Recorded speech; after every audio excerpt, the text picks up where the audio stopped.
বিশ্বকাপের ফাইনাল ম্যাচে কেন নামানো হয়নি লাউতারা মার্টিনেজকে? কোটি কোটি আর্জেন্টিনা সমর্থকদের মনে এখন একটাই প্রশ্ন, এই বিষয়ে যা বলল আর্জেন্টিনার কোচ স্কালোনি।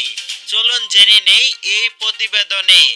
আর্জেন্টিনা ও স্পেনের মধ্যকার ফাইনাল ম্যাচে যখন আর্জেন্টিনা কোনোভাবেই স্পেনের সামনে টিকে থাকতে পারছিল না, তখন কোটি কোটি আর্জেন্টিনা সমর্থকদের একটাই আশা ছিল, সেটা হচ্ছে লাউতারা মার্টিনেজ। বিগত ম্যাচগুলোতে আমরা দেখেছি যখনই আর্জেন্টিনার লাউতারা মার্টিনেজ মাঠে নামে তখন কিন্তু সকল প্লেয়াররা ভালো খেলে, এমনকি আর্জেন্টিনা কামব্যাক করে। ফাইনাল ম্যাচেও কিন্তু আর্জেন্টিনার সকল সমর্থকরা আশায় ছিল লাউতারা মার্টিনেজ মাঠে নামবে এবং আর্জেন্টিনা কামব্যাক করবে।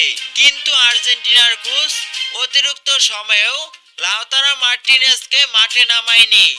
এ বিষয়ে আর্জেন্টিনার কোচ বলে, খেলা শুরুর পর থেকে স্পেন যেভাবে আক্রমণে যাচ্ছিল তখন আমাদের রক্ষণভাগকে শক্তিশালী করার প্রয়োজন ছিল, এমনকি যাতে করে আর্জেন্টিনা কাউন্টার অ্যাটাকে যেতে পারে সেই দিকটাও আমরা খেয়াল রাখছিলাম।